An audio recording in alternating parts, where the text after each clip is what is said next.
Okay, welcome. Now we're going to start talking about the permutation expansion. And before we get into doing examples, let's recap a couple of things that we have learned from the previous sections. So we defined a function to be a determinant if it satisfies those four conditions, and shows that there is at most one n by n determinant function for each n. Now what's left to show is that for each n such a function exists. Now we easily compute determinants. I mean, we do that all the time. Well, we've done several. I would say we do it all the time.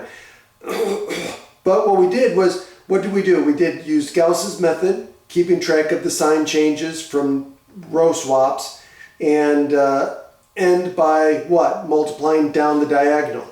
And that's easy.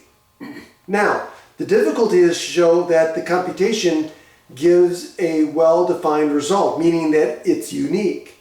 So we're going to consider these two Gauss's method reductions of the same matrix.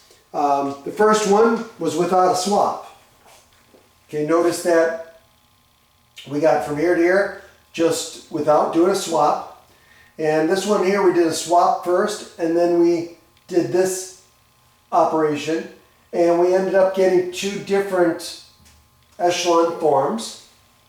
Okay, but when we calculate the diagonal, right, the product of the diagonal, we get the same result.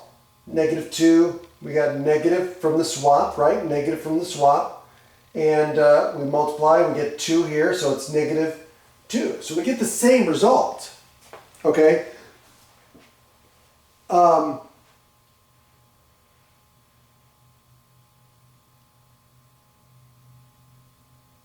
Now, the fact that we're able to proceed in two ways opens the possibility that the two give different answers.